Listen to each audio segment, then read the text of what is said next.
In this CTQ Smartcast, we visit an important period in the history of Indian cricket to do some meta thinking about future relevance.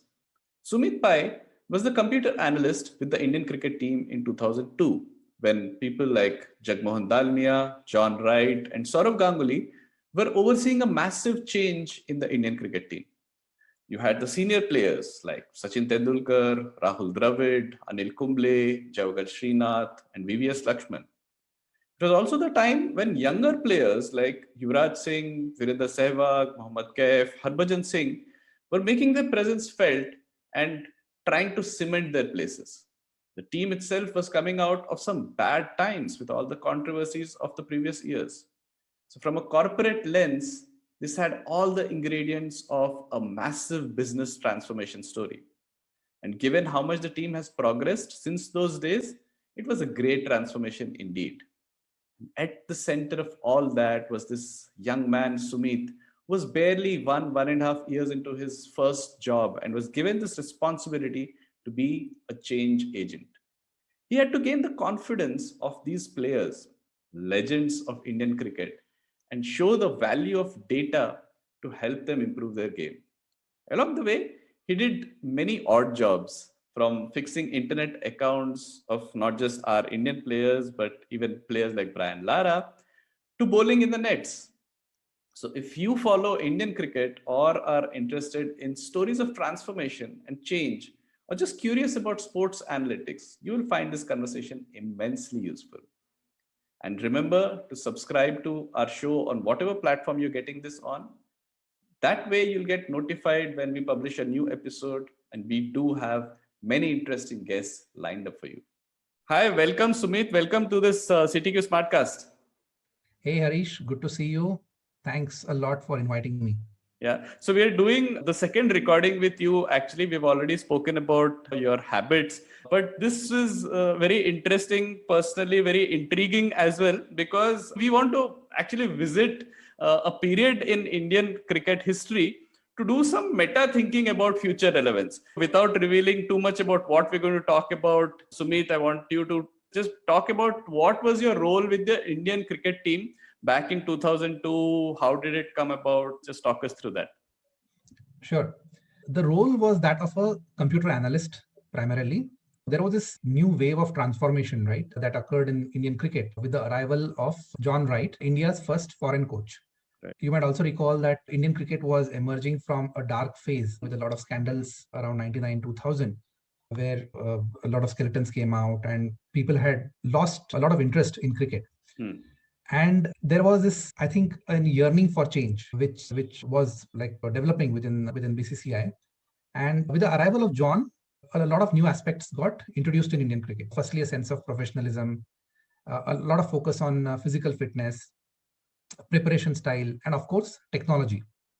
Now, the background that I understand is that teams like South Africa and Australia, right, they were using computers for performance analysis. And even now, if you go and see the videos of those cricket played then, you'll see a person sitting with a laptop next to Bob Woolmer or a John Buchanan.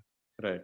And I'm told that Javagal Srinath, who has a techie background himself, he was interested to go and check out. So he was this person who would, if he sees something interesting around, he would go and barge in and ask openly, what is this all about? And there he saw this like a computer being used for recording the games and basically used it for performance analysis. And then he prevailed upon the BCCI to develop something like this for Indian cricket. And John, being the coach, was of course very supportive. He was like trying to push through a lot of initiatives, and this was one of them. So I understand that finally it went up to the desk of AC Muttaya, the BCCI chief, then Jagmohan Dalmia, who became the chief. And he had the ear of Saurav Ganguly, the captain.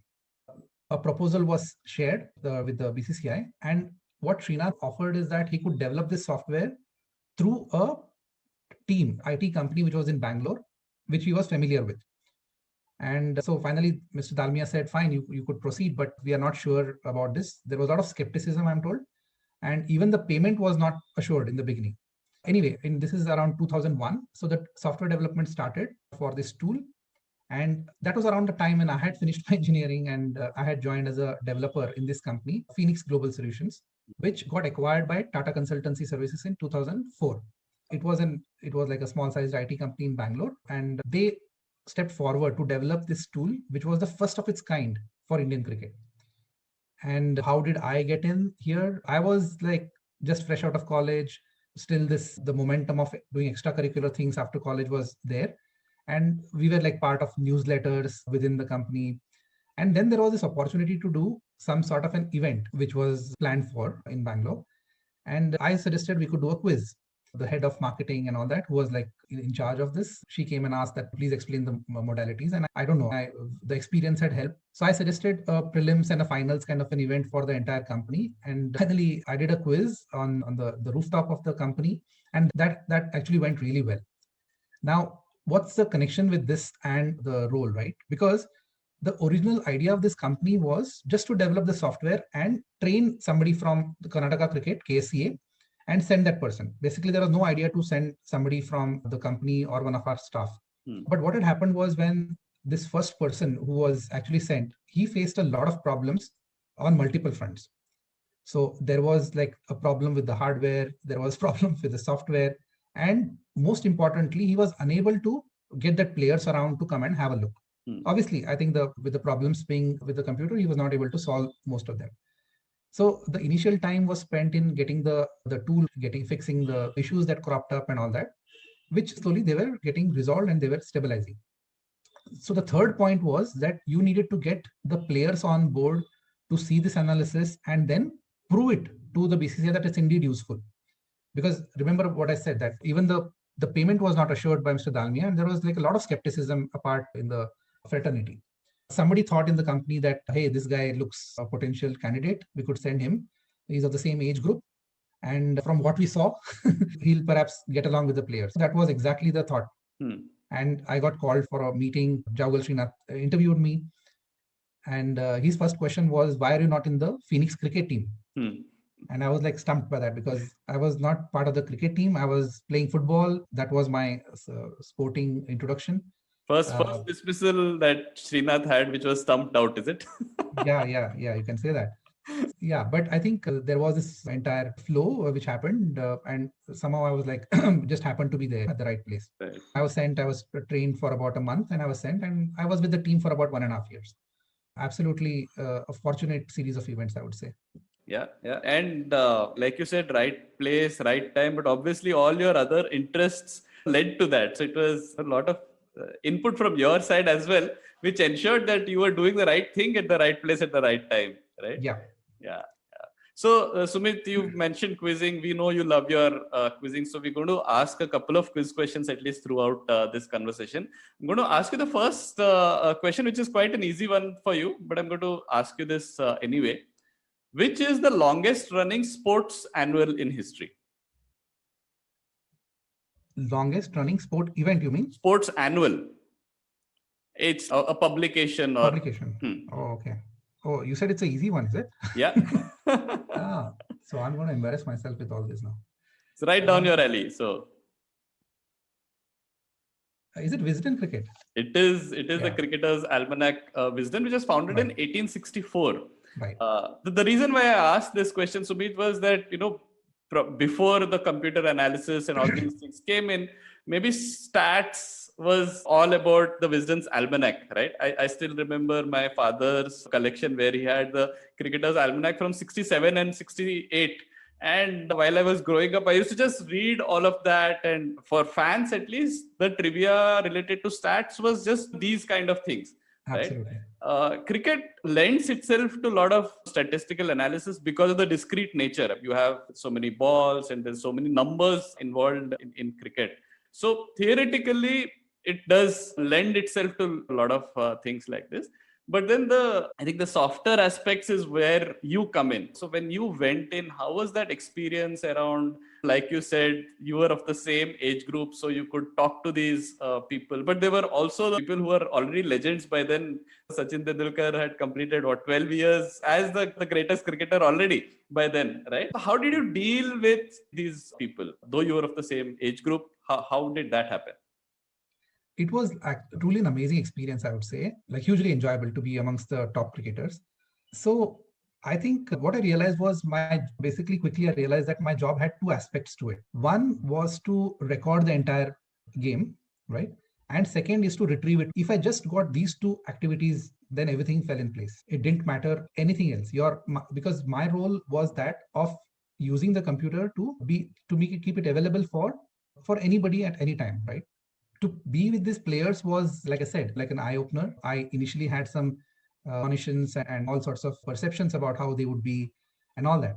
But I think looking back at it now, it was actually this wave of transformation, like I mentioned earlier. So with John coming in, there was always this sense of innovation which was there around the team, and everybody came on board. Around 2001, 2002, there was this healthy construct to the team, right? There was like a good mix of people, players with experience, right? You can say Sachin Tendulkar, Rahul Dravid, VVS Lakshman, Anil Kumble, Chaugal Srinath, who had spent a considerable amount of time being part of Indian cricket. Right. And they had not used video analysis before that. And there was this new wave crop of players, Harbhajan Singh, Yuvraj, Sehwag, Ashish Nehra, Zahir Khan, Mohammad Kaif, who were coming into the team. So I would say that the team was like a healthy mix. But at the end of it, there was this nice culture to be open for new things. I just was one of the aspects, because there was, apart from me, there was this physical trainer also, which was like a new introduction to Indian cricket. Right. Who focused on diet, who focused on physical fitness, which was never done before. And that person came on board after I did.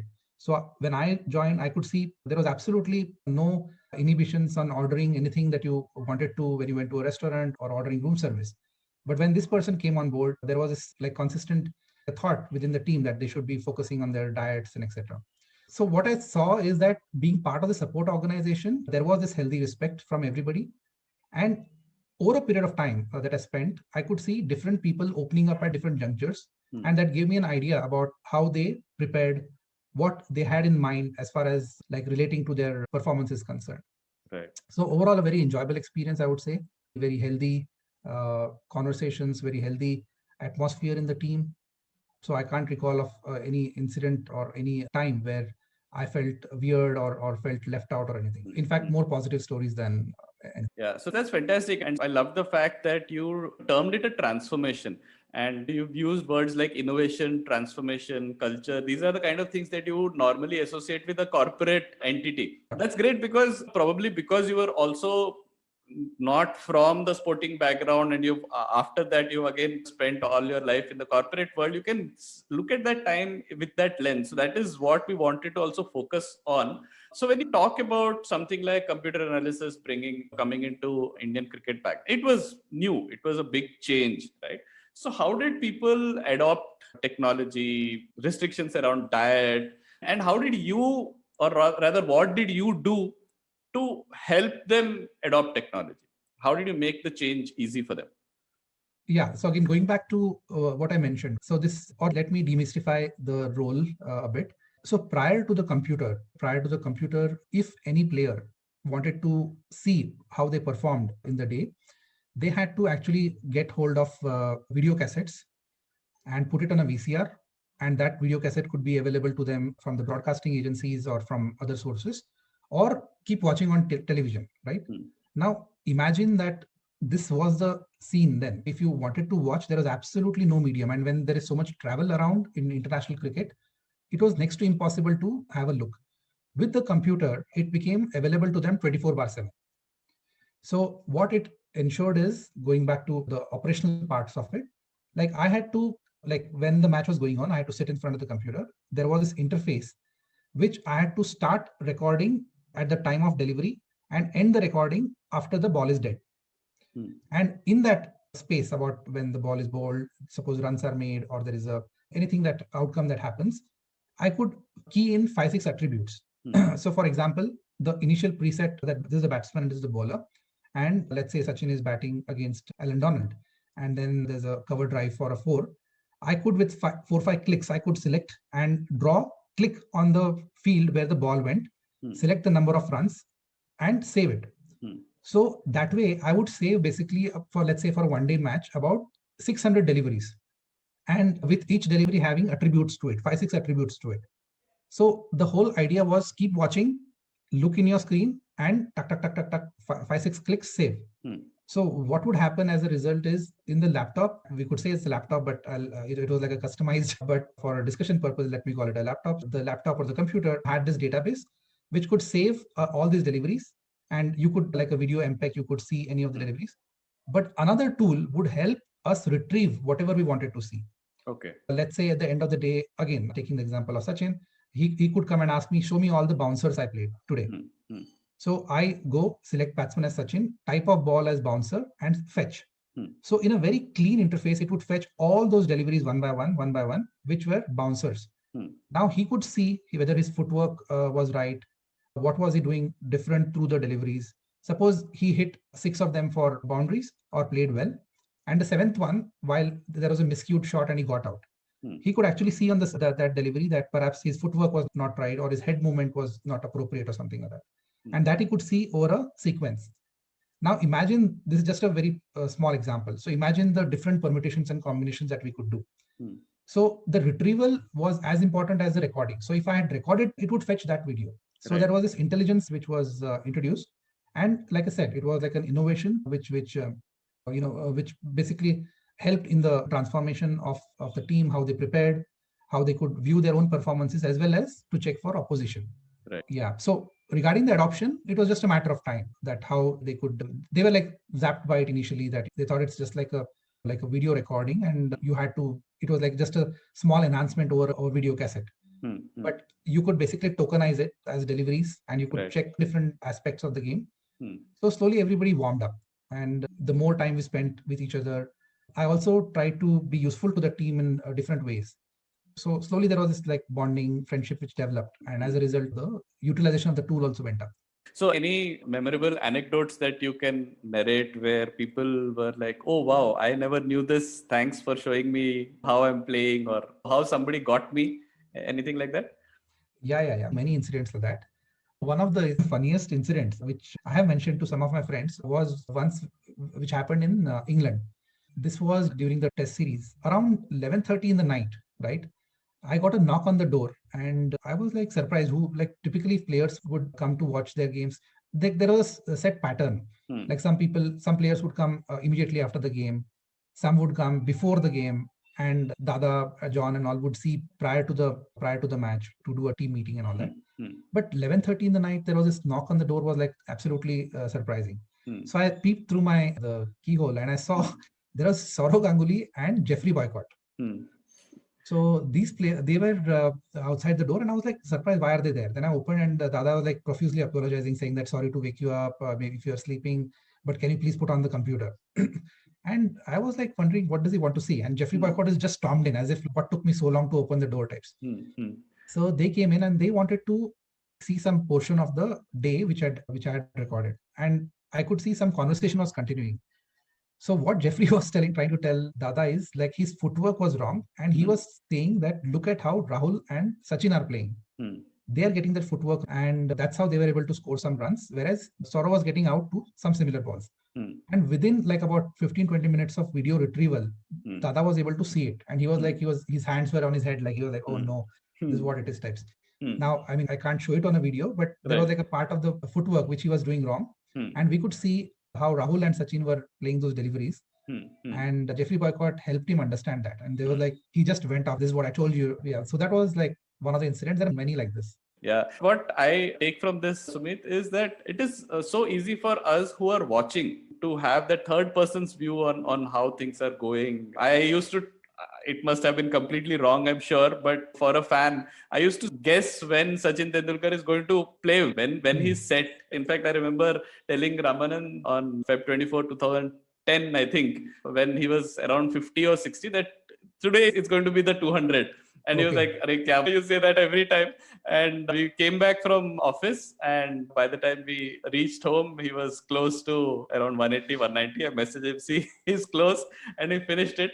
So a lot of fans take pride in this. I think it also comes from the fact that they have probably been doing this kind of an analysis, or they think they've been doing this analysis.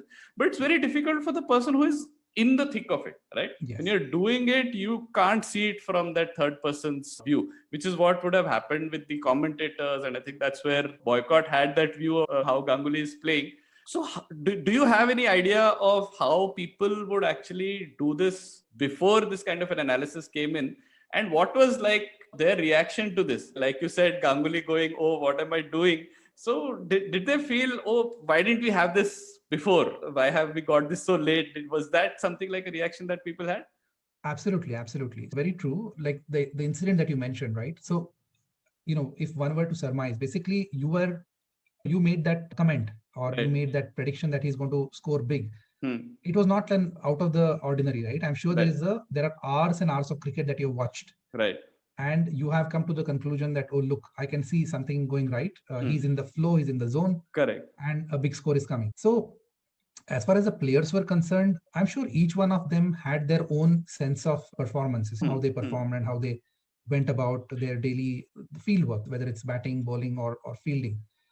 But having a video which would help them see them for themselves, Hmm. like there were like a lot of eye openers around it. Hmm. Now that, yes, they, like I said, everybody had a different pattern when they would prepare. So for example, Anil Kumble would immediately after coming out of the field, he would come sit next to me and ask me, show me all the overs that I bowled. He would watch it almost immediately, Hmm. even before going to the dressing room. And then there were some players who would go to the dressing room, change, go to the hotel, have dinner, and 10 o'clock they would come over to see the performances. So everybody had their own sense of when, at what time they would want to see their own activities on the field. Hmm. Yeah, I'm sure everybody felt that like they wish they had something like this before. Azhar, one ex-cricketer who I happened to meet once, Hmm. so he made this comment कि आप पहले क्यों नहीं आए थे? So he definitely, those were the days, like I said, with the videos and VCR and all that, Hmm. hugely cumbersome Right. and many cases impossible. So they would never get a chance to see their performances. Hmm. Hmm. So what happened as a part of this transformation is that there was a set schedule. You had to 6 p.m. everybody into the gym, 8 p.m. team dinner, and then 9 o'clock retire, Hmm. then 6 a.m. for a jog. So like this, all these players, there was this like a scheduled lifestyle that was ingrained, Hmm. and whatever little time they had, like a me time, that's the time they would come and watch for themselves. Right. This is apart from the team meetings that we did. Hmm. Hmm. And sometimes the team meetings were also very interesting, where like we could, like anybody could ask any question, and then thanks to the computer being available there, Hmm. we could retrieve any part of the team's performance, or if we were talking about some opposition player, batsman, bowler, we could retrieve it, pause, and have a team discussion about it. Right. Yeah, so I think overall everybody realized that they had to watch how they played to make some sort of a judgment about how they should be doing in the times to come. So this also brings me to the point about reflection at work, even within a corporate environment. A lot of times people are into the zone; they're doing everything, but they don't pause to reflect upon how things have been going. Learn from both how things are going well and where they could have done better.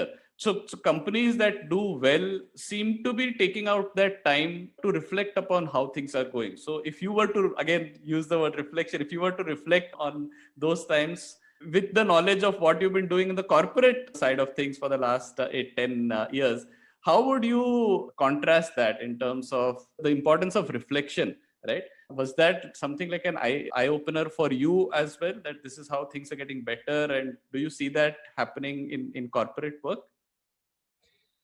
Yeah, I would think so. It's important to reflect. It's important to have that cycle of feedback as well, Correct. right? What this tool and my experience, through my experience, what I felt was it gave them an opportunity for self-reflection, Hmm. Hmm. right? So you didn't have anybody to tell you that, oh, okay, this is where you did well or did wrongly. Now there was this one introduction which basically, I mean, I was happy to do it along with John. That during a tour abroad, what we introduced was some sort of a individual score chart. Okay. Now, what that meant was like a small report card.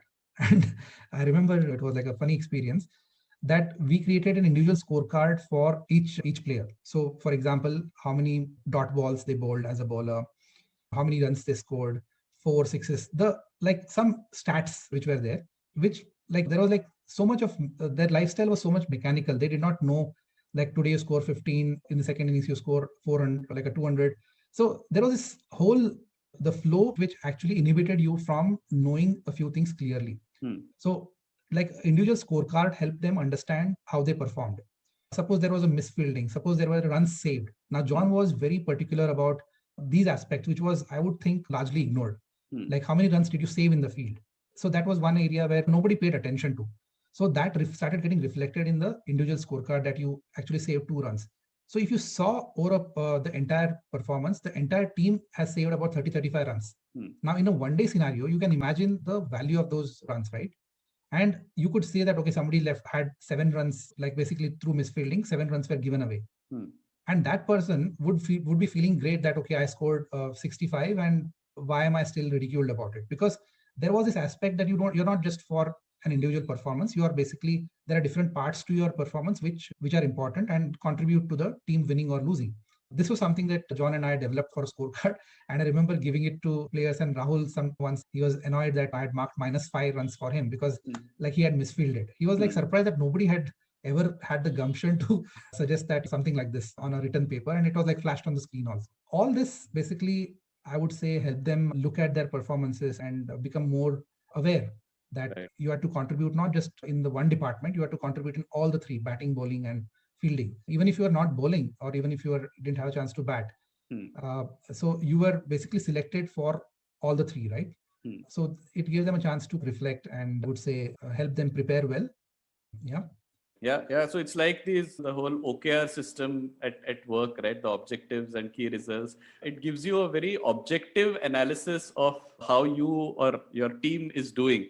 So there is no confusion around that. Nobody can say that, no, we are doing great, but this is what the stats show, right? This is what your results show. Yeah. It is like that. Yeah. The data view of things. One question for you, Sumit. If you were to reflect on those days, do you think you could have done anything else to make the whole adoption easier or faster for the team and for any, say, specific individuals?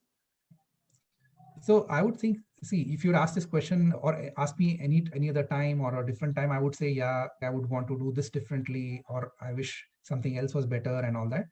But to this, if I reflect, I think I'm quite certain that I did my best here. And like primarily the computer and the usage of the tool was like smoothened out. And like I said, the recording happened well and the retrieval happened well. And the entire role was to be available 24/7. And another key aspect, which basically doesn't get any coverage, was the team meetings. Now, so the team meetings where the computer's role was the most prominent.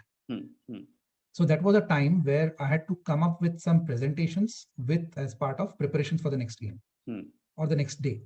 John would give me some inputs from the phone that make a presentation with this, or sometimes he would write on a piece of paper and slide it through the door. And I would take that and create a presentation. And initially, John felt that, oh, this is something which I perhaps had to handhold. But he became confident that once I had given the inputs, then the presentation was ready, about 7-8 slides. And that's where my corporate experience helped, perhaps, a little bit, whatever I had before joining the team. Of creating presentations, of communicating the aspect well. And that, I think, that built on over a period of time. And I'm sure that's something which the players appreciated, because while we were focusing on the negatives, we were primarily focusing on the positives, because to keep the mood of the team quite motivated. Even if somebody didn't do well, there were some aspects which even John perhaps hadn't noticed, like running between the wickets. So I used to note down a lot of things which he would mention in the previous meetings, and to see if there was a recurrence of that pattern in the coming days, right? Like partnerships and all that, runs saved.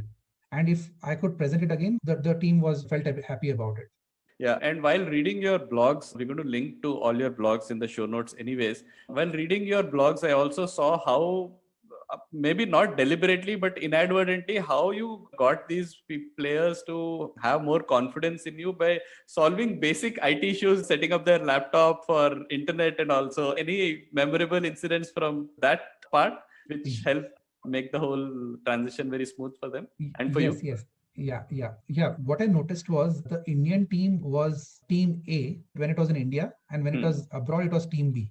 Okay. So what I mean is two completely different set of teams. In India, given that there are so many people who would constantly keep meeting us, and they hardly had time to bond with each other, and they would be like constantly meeting family, friends, when in India, press, everything. When we went abroad, that was a time like we were on our own, and we had to rely on each other for our basic needs. Like I was saying, that I was trying to be useful to the team players in different ways. And one of them, the most important of that, was to set up the internet accounts. So it was not as easy as it is now to have Wi-Fi connectivity established and all that. You had to activate it, and sometimes it was like a wired connection. You remove the cable from the telephone and put it here, put it into the laptop and all that. And that was my job, which I would do for all the players, setting up the internet so that they could connect with their family or friends, wherever. And one of the incidents which happened to me in my first tour abroad was when the opposition players started asking me for internet connections, and nobody lesser than Brian Lara. Right. And Lara being a good friend of Sachin, and Sachin was like always used to prod me ki aaja mere room mein zara internet karke de and all that stuff. And he told Lara that he can do it for you types. In his country, in his domain, like Lara would call me and ask to set up his internet in his room. That was one. Even basically being a computer analyst or a computer boy, anything technology they would throw at me. Like they got a digital camera, isko kaise chalana hai. They would get a lot of gifts. They would get some MD player, CD player, ye thoda isko set karke de. Some new software isko on karke de. So anything technology they would ask me, and I would be more than willing to help them out. Yeah, that's fantastic, Sumit. Thanks for these anecdotes. Like I said, we're going to link to them. There are a lot more very interesting anecdotes that you've written about, so we're going to link to them in the show notes. But before we move to the next section, another quiz question. Sachin Tendulkar famously never passed 30 in ODIs at Lords and 37 in Test matches, right? He did score 125, but that doesn't go on the honors board because it was in the Princess Diana Memorial match. Another Indian batsman never scored a Test 100, but his name is on the batting honor board at Lords. So who is this batsman that I'm talking about? I know Ajit Agarkar's name is there on the... Yeah, but that's because he scored a Test 100. Yeah. So this person didn't score a Test 100. Another famous Indian batsman. I don't want to add more adjectives to the batsman part. Okay. I wouldn't know this. Yeah, so another batting legend. Let me just qualify that from India. Is it Dravid himself? No, not Dravid. I think Dravid got it in the 2011 or 12 tour. Achha. I think he did get 100 then. Not for the batting, you said? No, this is for batting. But it is not 100. That's the interesting part. Oh, okay. I wouldn't know this. Yeah, so this is Sunil Gavaskar, who also had a higher score of I think some 59 or something like that. But he played the rest of the world versus MCC match in 1988 when he scored 188, and he was actually dismissed by Ravi Shastri. He was scored. Okay. Yeah. Okay. But because it was for the bicentenary of the MCC, the match was for that. They actually considered it as part of the honors, and the Gavaskar's name on the honors board, though he has never got a Test 100 at Lords. So two of our greatest batsmen don't have a Test 100 at Lords, right? Achha. Yeah. So Sumit, the question that I wanted to ask you about was, these are the kind of stats figures that people are used to, right? Whether they got 100, they didn't get 100, maybe who got them out. And players like Tendulkar and even Glenn McGrath are known for remembering everything, that who got me, did McGrath ever get me out, and things like that. Yeah. So you've talked about this, but what was the new information that these people were asking for, which you could provide, which could give them that confidence that, yeah, this is what I've been missing in my game? Like you talked about the footwork while playing a bouncer. So what was this new information that people were really looking for, and where did you get challenged as well? That, this is the kind of intelligence they're looking for, and maybe I need to step up on my game in terms of the tokenization to help them give this kind of intelligence. Like two aspects to it. One is on the team preparation, and the other is on the individual preparation. So the team preparation was all about, like I mentioned, like the cumulative, let's say, runs saved, cumulative runs given, running between run outs or something like that, which as a team, you could pass information, and the entire team had to note that as a mandate. So that's something which John Wright would keep looking out for and make a mention of it. So the new information like catches dropped, all that. So that's something, if you recall, the Indian cricket had a humongous change in terms of fielding. If you see in the late 90s, there was this, if it's gone, there is somebody on the boundary and the ball is running, invariably they would that it would go for a boundary 4 runs. Right. But you could see in the early 2000, 2001, 2 types, where each player pushed themselves very hard to save that even single run, diving, like players like Kef and Yura, they had no fear of death. So they would like dive and run save. So that would motivate the rest of the teams also. And you could see even players like VVS Lakshman, who had famously never dived, even he was like indulging in that. So there was this team aspect to it. That information started coming, as like I mentioned earlier, that when you start projecting it, that you did this as a team, you did well, and something else you didn't do well as a team, without calling out individual people. Hmm. So that's something which got ingrained as a new knowledge and some new information and something that they aspired for. And it actually helped them to work on their fitness, diet. So it was like all connected. Hmm. Hmm. Video helped them understand things, and they knew that if they had to improve, they had to get themselves more fit, improve the body mass index, etc., etc. That's something which was like one of the new things. On an individual level also, apart from this footwork misses, there were some small things. Like I remember telling this insight to Harbhajan, that it's very important that he plays his first delivery well. So wherever he's had an uncomfortable first delivery, he would actually didn't play well at all. If he like played a shot confidently, then it would help him to do well, even like those small 10-15 runs, which you don't expect Harbhajan to score big, but Right. like things like that. And even when you came to runs against spinners, runs against fast bowlers, all of that, like some new information coming all the time. And like sky was the limit. You could pause and focus on different aspects of the game, even while preparing for the opposition, like which field setting to set, right? Since you asked me a new thing, while this tool, which was like one of the recording and the second was of the retrieval, we also developed a tool through the course, which is for field management. Okay. Now, like the players were constantly giving me about inputs about the field settings and all that. So this information I related back to my IT team back in Bangalore, and they developed this field management tool. So what we could do is, suppose we know that we are playing against the West Indies and Brian Lara, he's very strong on the offside, and most of the runs he scores in a particular section of the ground, right? So what field setting that you need to set for him? Do you need to keep a slip? And let's say he's got out in a multiple times on a, let's say, a short pitch delivery, and the ball being caught at third man. So you could save that field setting and you could take a print of it. Now, one funny incident I recall is like we could save a lot of this field settings for different players, and I would take printouts and give it to Dada. In one of the matches, Dada had taken a printout of this in his pocket and has gone to the field also. He was like absolutely funny and irreverent that way, like new things. So Right. I'm sure in today's world, the analysis has gone to a different level, I'm sure. I haven't had a chance to have a look. I saw it in 2010, which was very developed. So from the time of using a trunk type of a computer to a laptop. So now it's like the computing resources are much more superior, right? Yeah. So it's like got much advanced, but those were the initial days and the fundamentals were absolutely in place. So two incidents came to mind, Sumit, when you were talking about this. One was the famous 98 series of India-Australia, how Tendulkar famously had Shivram Krishnan bowl in the rough to counter Shane Warne's bowling round the wicket. That was Sharjah, right? Preparation for Sharjah?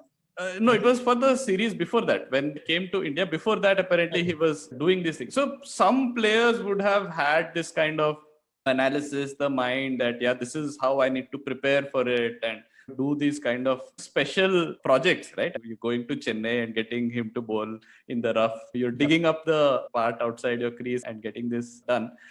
Other part to it is, you're probably going with some gut feel about the opponents, right? That this is what Shane Warne will do. He's known for doing something like this.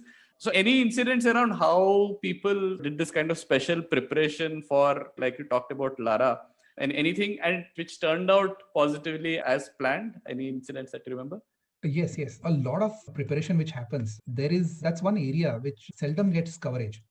Now, naturally, we'll obviously switch on our TVs when the match begins and finish it off and then pass some hajar comments. But the preparation part of it, and that's where the coach would come into the picture, where they would constantly prepare against the opposition in a special way.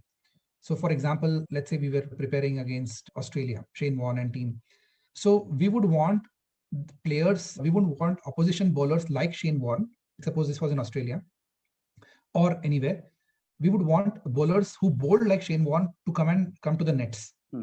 And you won't believe it. So even the opposition, the teams and the Cricket Australia and other associations, they would play a role in ensuring which type of bowlers were available. You won't believe that. So even England would give us some rookie bowlers for net practice and not the real ones. And you would see a different set of bowlers, and even the net practice sometimes would happen on different days, sometimes would happen on the same day, and they are practicing differently, and there you would see a totally different set of players. And John would constantly go and ask for some bowler from there, ball from here. He would be like totally under a lot of tension that we did not get the right deal, type of a thing. What happened is that Indian cricket was actually forced to improvise and do things differently. Apart from like keeping the videos intact and continuing with the recording and being available to the players, so I also had this privilege of bowling in the nets. And two incidents I recall is one with Rahul Dravid in the West Indies. Basically, we knew that the opposition had a lot of bowlers who were the seamers, who were famous for their bouncers. And we also came to know that the pitches were being made to favor those type of bowlers. And Rahul, being the consummate disciplinary and somebody who prepared really well, if there was one person, if you ask me, who prepared really well, it's Rahul Dravid. Okay. So he gave a set of plastic balls and asked me to bowl in the not in the nets, but on a concrete setup. So while the entire team went out to practice in the nets, so he gave me a set of plastic balls and he asked me to bowl it in a particular area. And that was his preparation. Now, I think he also knew that, okay, to give it to somebody with no prior experience, and he just wanted the things to go his way. That was one type, how they were preparing differently. Sachin, while in Sri Lanka, he asked me to prepare against Murli, because all the time you had to trust somebody, right? You could ask your own bowlers to bowl in a particular way, or you could ask the net practice bowlers. But there were some instances like this where like I would inadvertently play a role in helping them prepare in the nets and all that. Completely different from technology, everything. But as integral part of the team, that was another chance for me to be useful to the team. Yeah. Sumit, when you look back, what can we learn about change management from your stint with the Indian cricket team? Yeah, primarily it's like something which had its time. I would think then things fall in place. Like I mentioned, that it was the time where the cricket team got their first foreign coach, correct? And with him came a lot of transformative things. And it was absolutely very different and very new to all these players, right? Now, what the first thing is that the sense of professionalism and the sense of having no hierarchy. Like John treated everybody equally. There was absolutely no favor for, oh, you are Sachin Tendulkar, you are a Dravid, you are a Saurav Ganguly, nothing. Like even if you performed well, he would be like just a pat on the back. But what lies ahead is the most important thing. What's gone is the past. Like he coming on board and this combination that he had with Ganguly, I think somewhere this executive buy-in that we all know of, that happened. Like there was this backing of Mr. Dalmia also to his methods. That was absolutely, I would say, what strikes me even now, that those aspects fell in place. And this entire thing that you had to be physically fit, you had to watch your diet, to be available for selection. It didn't matter who you were or what title or what great things you did for Indian cricket in the past. And this physical fitness, technology, all aspects being given equal importance. Right. Now, there was one incident I can recall which actually opened the eyes and made up for a lot of laughter. So this was in the West Indies when we were playing a test match. And it seems John got a call late in the night by one Indian fan saying that what I have to tell you is something exciting and you should be ashamed of it or something like that, or you'll be upset about it. So then John asked him what happened. So he says one of your players is hanging out in the restaurant at 10 p.m. and he was there till 11:30 or something like that. So then John replied to him that saying that I'm not upset about my player being out at 10 p.m. or 11:30. I'm upset that you woke me up in the middle of the night to tell me this. So that incident got relayed to the entire team and they understood that it didn't matter what you did outside the field. Absolutely, you sleep early, sleep late, go out. But as long as you follow the team's diktats and be available at 6 a.m. and meet the parameters of the team. So this entire aspect of professionalism was introduced by John, which I can think of as part of it. And other things is that there was this healthy construct. There was less of favoritism. Dada, he was like absolutely approachable. Anybody could say anything to him without any fear of not being selected. That was like one of the greatnesses of Dada, that you could tell him something he did wrong in terms of anything with the previous match and all that. He would just take it coolly and then not take it to heart or not take it personally about selecting that person for any sort of feedback. Yeah, so when we talk about change management and great teams, we're talking about great leadership, executive buy-in, like you say, doing the small things right. And I think creating the right kind of culture, a safe space for you to open up. I think that Yeah. is what made the difference in the early 2000s with that team. We, as complete outsiders, we could see the team gelling, right? Yeah. I'm Yeah. sure you would have had a much closer view of the whole thing. Personally, for you, Sumit, was there, you were also a fan who was seeing things from outside till 2001, right? Till 2002. So then, was there a challenge for you to stop yourself from making some comments? Like, at what point do you stop, right? You've been asked to get some data. Do you add your own analysis as well to it? How was that experience for you personally? Yeah. When I took up the role, I was like given a strict mandate that you should not open your mouth about anything. And you just have to do those two things. Let the video do the talking and you show the visuals. Let the players or the team decide for themselves what they have to. Hmm. Now that's something which I followed all the time. Obviously, you can't expect me to give comments to Correct. the legends of Indian cricket, right? Those were there, and the team that was there in 2001 2002, that they went on to play for about 6-7 years beyond that also. So that was like about 7 to 8 players, which is like majority of the team continued to be part of Indian cricket. So they were very well established, and they became very famous, and they did successfully well.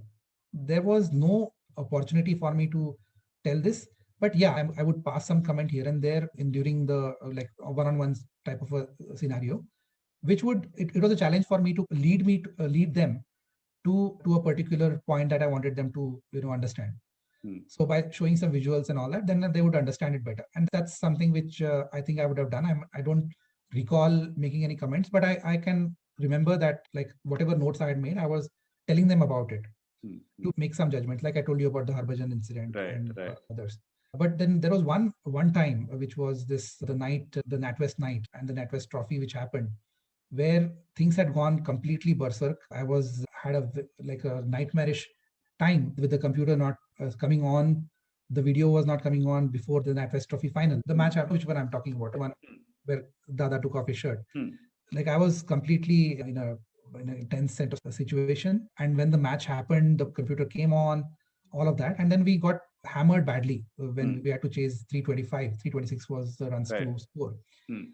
So there was this one time where KF and UV were playing really well, and they were like, we just had some 55 to 60 runs to get. So they had got the team into that situation after a brilliant set of batting by both of them, by going after the balls which had to be scored and then running between the wickets and all that. So at that juncture, we just had run a ball, like about 52 balls, 55 runs to win or something like that. And that's the time, I don't know what happened. I just blurted out that, can we pass this message to them to just take it slow and not go for the rash shots? And I said that to Rahul, who was sitting behind me. Dada was sitting outside. And so Rahul was like just patted on my back saying, don't worry, pal, they know what they're doing types. Right. Yeah, that was one instance I can recall where I went beyond my mandate and I spoke out.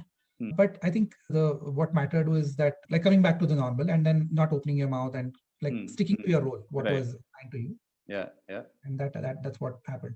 I think that's very important to do that, and I'm sure you did a fantastic job then. But if you were to think back about that time and look at different people, you've mentioned how Rahul Dravid was the consummate professional and he would do great amounts of preparation before a match. So, any interesting habits and routines of sports people that you watch that we could all learn from? Yeah, absolutely. The first name I should take is Saurav Ganguly. Like, absolutely, whatever is said about him. There was this, like, one thing I realized, I'll tell you, is that the public goes by perceptions. And even the media, what they dish out doesn't help. Now, one thing I realized quickly is that, and which we can do it as exercise even now. If you open any newspaper, go to the sports page and just read the headlines or read the news articles. You will see the write-up is always about the cricketers. It's about the individuals, right?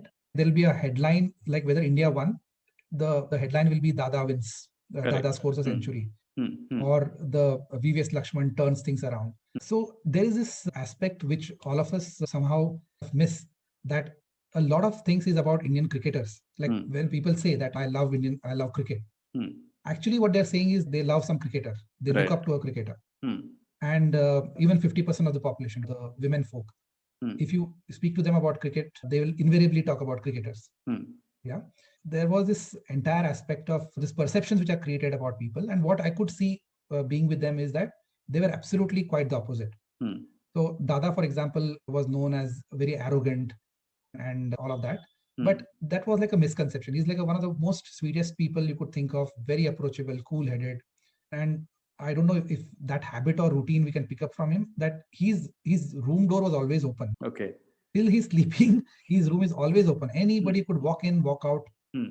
You had to be totally special to have that kind of attribute to yourself. And with so much of information coming to you, still being cool, smile on your face, Hmm. you Hmm. know, that was like something one can learn from Dada. Hmm. Sachin, like God, he had already achieved so much, right? There was Hmm. like a hopes of a billion people, but still remaining cool and be attached to your craft, focusing on things that made him happy, made him calm down, like music, for example. Hmm. At times he would just go inside and then you could see a loud music playing in his room. Hmm. Dravid for being like absolutely disciplined about his food habits. So many a time during the games, he would actually walk into the kitchen of the hotels that we stayed in, Hmm. Hmm. and he would come out with some mixer or like some juice or something like that. Hmm. And all of us were like wondering, what is this guy up to? Hmm.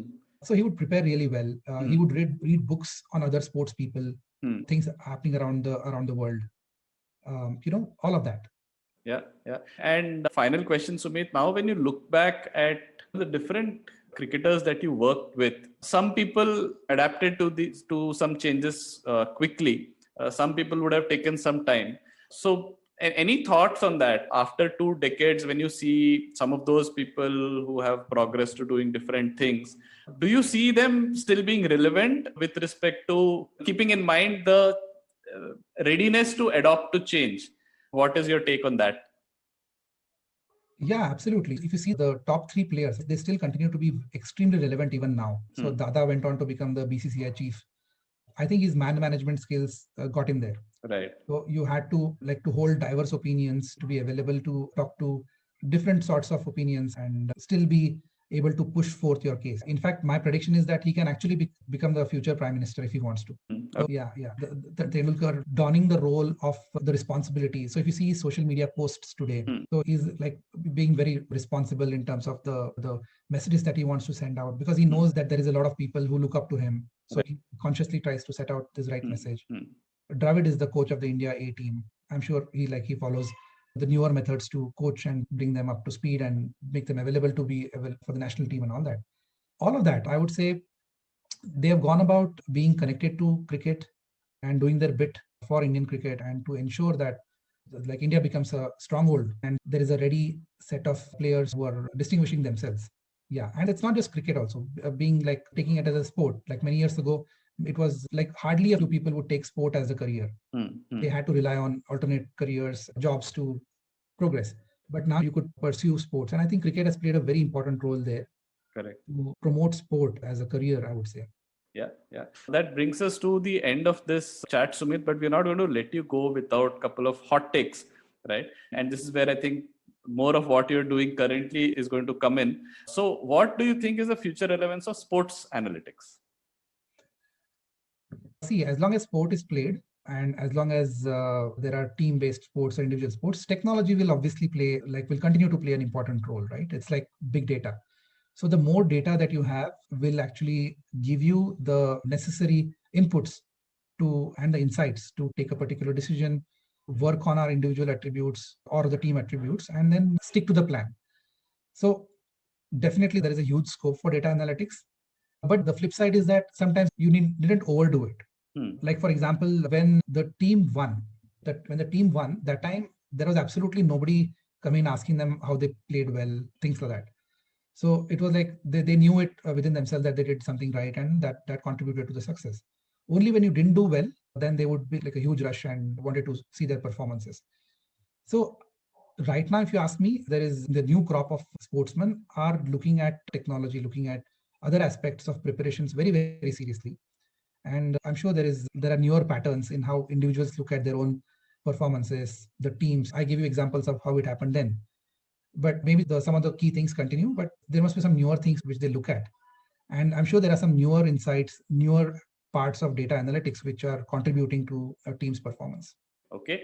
And the final one, Sumit, what do you think is the future relevance of AI in media and entertainment? Because with GPT-3 coming in, you can probably churn out great pieces of art which would have needed maybe 20 years, 15 years of somebody sitting in a room and writing.